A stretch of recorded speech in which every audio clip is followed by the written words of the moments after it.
ಇವತ್ತಿನ ರೆಸಿಪಿಯಲ್ಲಿ ನಾವು chicken green masala ಹೇಗೆ ಮಾಡೋದು ಅಂತೇಳಿ ನೋಡೋಣ. ಇದು ಸ್ವಲ್ಪ ಸ್ಪೈಸಿಯಾಗಿ ತುಂಬ ರುಚಿಯಾಗಿರುತ್ತೆ ತಿನ್ನೋದಕ್ಕೆ. ಅನ್ನ ಮತ್ತು ಇಡ್ಲಿಗಂತೂ ಸೂಪರ್ ಕಾಂಬಿನೇಷನ್. ಹಾಗೆ ನನ್ನ ಚಾನಲ್ನ ಇನ್ನೂ ಸಬ್ಸ್ಕ್ರೈಬ್ ಮಾಡದೆ ನೋಡ್ತಾ ಇದ್ದರೆ ಈಗಲೇ ಸಬ್ಸ್ಕ್ರೈಬ್ ಮಾಡ್ಕೊಳ್ಳಿ. ಹಾಗೆ ಪಕ್ಕದಲ್ಲಿ ಬರುವಂಥ ಬೆಲ್ ಐಕನ್ನ ಕ್ಲಿಕ್ ಮಾಡಿ. ಹಾಗಾದರೆ ಇದನ್ನು ಮಾಡುವಂಥ ವಿಧಾನನ ನೋಡ್ಕೊಳ್ಳೋಣ ಬನ್ನಿ. ಮೊದಲಿಗೆ ಒಂದು ಕಡಾಯಿನ ಬಿಸಿ ಮಾಡಿಕೊಂಡು ಅದಕ್ಕೆ ಸ್ವಲ್ಪ ಎಣ್ಣೆ ಹಾಕ್ಕೊಂಡಿದ್ದೀನಿ. ಹಾಗೆ 1 ಸ್ಪೂನಷ್ಟು ಕಾಳು ಮೆಣಸನ್ನು ಹಾಕ್ಕೊಂಡಿದ್ದೀನಿ. ಇದನ್ನು ಸ್ವಲ್ಪ ಫ್ರೈ ಮಾಡ್ಕೋಬೇಕು. ಇದು ಫ್ರೈ ಆಗ್ತಾ ಇದ್ದಾಗೆ ಚಕ್ಕೆ, ಲವಂಗ ಹಾಗೆ ಸೋಂಪನ್ನು ಹಾಕೋತಾ ಇದ್ದೀನಿ. ಒಂದು 3 ತುಂಡು ಚಕ್ಕೆ, ಒಂದು 5 ಲವಂಗ ಹಾಗೆ ಸ್ವಲ್ಪ ಸೋಂಪನ್ನು ಹಾಕ್ಕೊಂಡಿದ್ದೀನಿ. ಇವಾಗ ನಾನು ಹಸಿಮೆಣಸು ಹಾಕ್ಕೊಳ್ತಾ ಇದ್ದೀನಿ. 7ರಿಂದ 8 ಹಸಿಮೆಣಸು ಹಾಕ್ಕೊಂಡಿದ್ದೀನಿ. ನೀವು ಖಾರ ಜಾಸ್ತಿ ತಿನ್ನೋರಾದರೆ ಜಾಸ್ತಿ ಹಾಕೋಬೋದು. ಇದನ್ನು ಸ್ವಲ್ಪ ಫ್ರೈ ಮಾಡ್ಕೋಬೇಕು ಎಣ್ಣೆಯಲ್ಲಿ ಚೆನ್ನಾಗಿ. ಇವಾಗ ನಾನು ಬೆಳ್ಳುಳ್ಳಿ ಹಾಕ್ಕೊಳ್ತಾ ಇದ್ದೀನಿ. ಒಂದು 2 ಗೆಡ್ಡೆ ಬೆಳ್ಳುಳ್ಳಿನ ಹಾಕ್ಕೊಂಡಿದ್ದೀನಿ. ಇದಕ್ಕೆ ಜಾಸ್ತಿ ಬೆಳ್ಳುಳ್ಳಿ ಹಾಕೋಬೇಕು, ಚೆನ್ನಾಗಿರುತ್ತೆ. ಇವಾಗ ಈರುಳ್ಳಿ ಹಾಕ್ಕೊಳ್ತಾ ಇದ್ದೀನಿ. ಇಲ್ಲಿ ಒಂದು 4 ಈರುಳ್ಳಿನ ರಫ್ ಆಗಿ ಕಟ್ ಮಾಡಿಕೊಂಡು ಹಾಕ್ಕೊಳ್ತಾ ಇದ್ದೀನಿ. ಇದಕ್ಕೆ ಸ್ವಲ್ಪ ಉಪ್ಪು ಹಾಕ್ಕೊಳ್ತಾ ಇದ್ದೀನಿ. ಉಪ್ಪು ಹಾಕ್ಕೊಂಡ್ರೆ ಈರುಳ್ಳಿ ಸ್ವಲ್ಪ ಬೇಗ ಫ್ರೈ ಆಗುತ್ತೆ. ಇದನ್ನು ಸ್ವಲ್ಪ ಎಣ್ಣೆಯಲ್ಲೇ ಚೆನ್ನಾಗಿ ಬಾಡಿಸ್ಕೋಬೇಕು.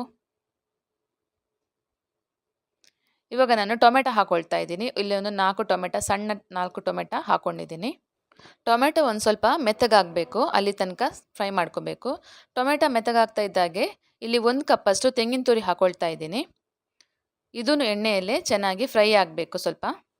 ಇವಾಗ ಎಲ್ಲನೂ ಕೂಡ ಫ್ರೈ ಆಗಿದೆ. ಇವಾಗ ಗ್ಯಾಸ್ ಸ್ಟವ್ ಆಫ್ ಮಾಡಿಕೊಂಡು ಇದನ್ನು ಸ್ವಲ್ಪ ಹೊತ್ತು ತಣ್ಣಗಾಗೋದಕ್ಕೆ ಬಿಡಬೇಕು. ತಣ್ಣಗಾದ ನಂತರ ಇವಾಗ ನಾನು ಮಿಕ್ಸಿಗೆ ಹಾಕ್ಕೊಳ್ತಾ ಇದ್ದೀನಿ. ಇವಾಗ ಇದರ ಜೊತೆಗೆ 1 ಕಟ್ಟಷ್ಟು ಕೊತ್ತಂಬರಿ ಸೊಪ್ಪನ್ನು ಹಾಕ್ಕೊಂಡಿದ್ದೀನಿ. ಹಾಗೆ ಒಂದು ಅರ್ಧ ಕಟ್ಟಷ್ಟು ಪುದೀನ ಸೊಪ್ಪನ್ನು ಹಾಕ್ಕೊಳ್ತಾ ಇದ್ದೀನಿ. ಇವಾಗ ಸ್ವಲ್ಪ ನೀರು ಹಾಕ್ಕೊಂಡು ಇದನ್ನು ನುಣ್ಣಗೆ ಪೇಸ್ಟ್ ಮಾಡ್ಕೋಬೇಕು. ನೈಸಾಗಿ ಪೇಸ್ಟ್ ಆಗಬೇಕು. ಇದು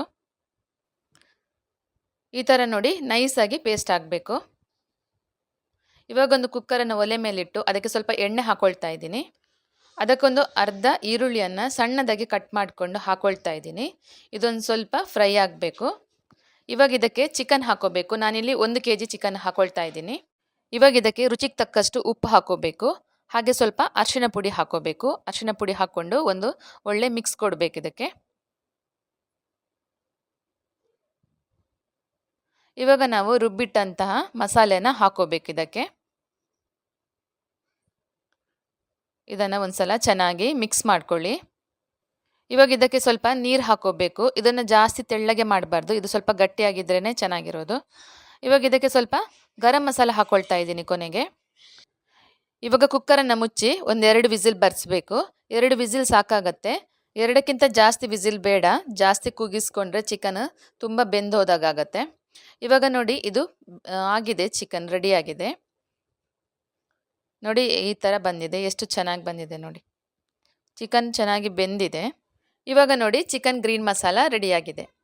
ಇದು ರೈಸ್, ಚಪಾತಿ ಅಥವಾ ಇಡ್ಲಿ ಜೊತೆಗೆ ತುಂಬ ಚೆನ್ನಾಗಿರುತ್ತೆ ತಿನ್ನೋದಕ್ಕೆ. ನೀವು ನಿಮ್ಮ ಮನೇಲಿ ಟ್ರೈ ಮಾಡಿ ಹೇಗೆ ಬಂತು ಅಂತ ಕಮೆಂಟಲ್ಲಿ ತಿಳಿಸಿ. ನನ್ನ ಈ ರೆಸಿಪಿ ನಿಮಗೆ ಇಷ್ಟ ಆದರೆ ಲೈಕ್, ಶೇರ್, ಸಬ್ಸ್ಕ್ರೈಬ್ ಮಾಡೋದನ್ನು ಮಾತ್ರ ಮರಿಬೇಡಿ. ಹಾಗೆ ನಿಮ್ಮ ಫ್ರೆಂಡ್ಸ್ ಆ್ಯಂಡ್ ಫ್ಯಾಮಿಲಿ ಜೊತೆಗೆ ಕೂಡ ಶೇರ್ ಮಾಡ್ಕೊಳ್ಳಿ. ಮತ್ತೊಂದು ಹೊಸ ರೆಸಿಪಿಯೊಂದಿಗೆ ಮತ್ತೆ ಬರ್ತೀನಿ. Thank you for watching.